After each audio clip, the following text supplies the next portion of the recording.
This is summer upgrades or maintenance going on with the truck right now.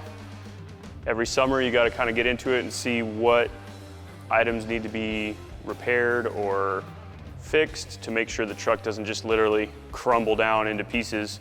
Currently right now we have the shocks and reservoirs out, bypasses and coilovers are out.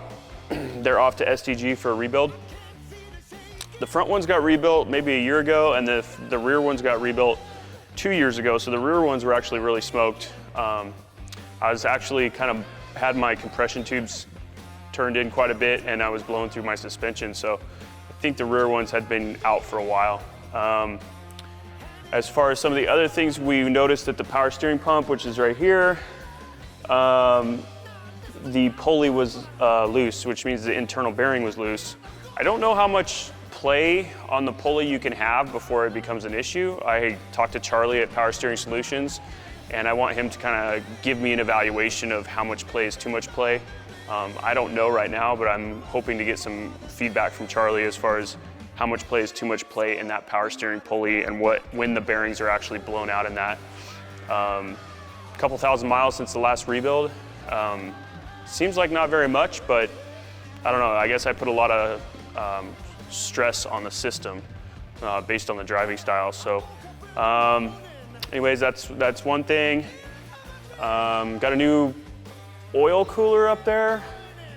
That is about twice the size of the original, or the one that was on it previously, and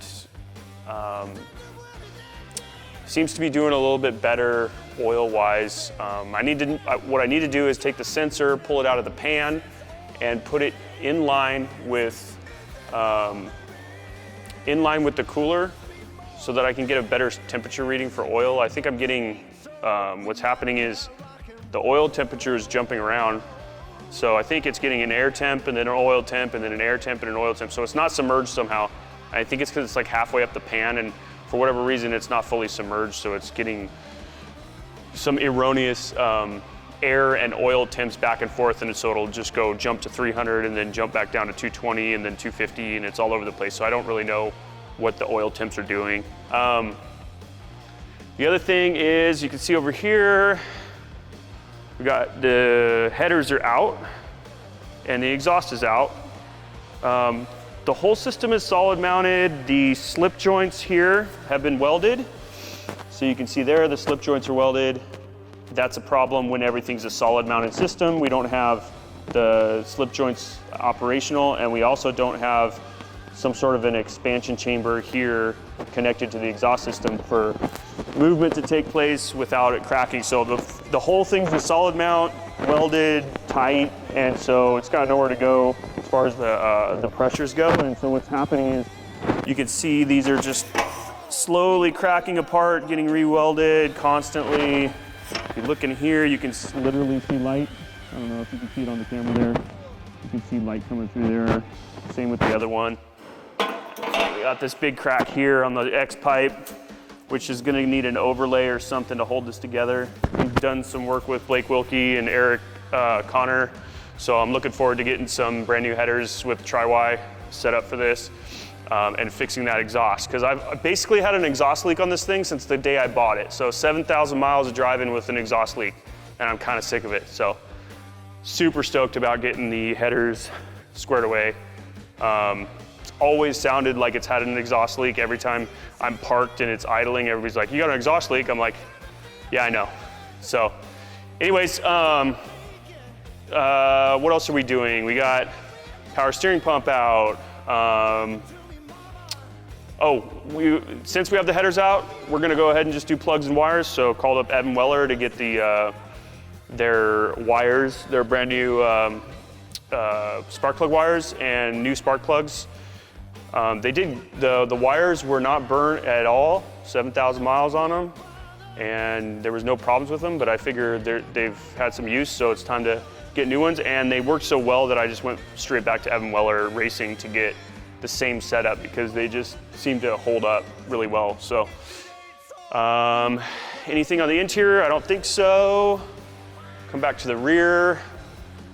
We're gonna do a sway bar adjustment. We're gonna figure out why the tires are smashing my fender. If you come check this out, we got a real issue with the tire hitting the fender, and I think it's at full bump and articulation at the same time is what causes this. So we're gonna cycle a little bit, figure out what we can do to kind of alleviate this problem.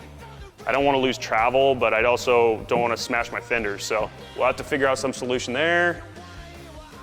And then we got this situation back here, which is basically the tire carrier slash trunk lid is smoked. So after maybe towards the end of this summer, we're gonna rebuild this whole trunk and make sure that it's actually airtight so dirt doesn't get in there. So this is just gonna get a Band-Aid fix for now because I don't really feel like ripping the whole trunk apart right now because we need to use the truck soon. Always need to use the truck. Let's see, we're gonna do a sway bar adjustment because we realized that the Heim is rubbing on the mount. So just a quick sway bar adjustment on the Heim. Can't think of anything else right now. I think there's probably a couple other things, but I didn't look at my list before I started this, so I'm just kind of shooting from the hip right now. But just wanted to give you guys a quick update on the truck before we get into this other thing with the Scion. So stay tuned for more stuff with this. We'll have an announcement coming out on Instagram soon for something with this, and hopefully we can get the Scion stuff done before we announce that so that we can have that ready to go. So stay tuned. If it ain't so, we might as well rock and roll.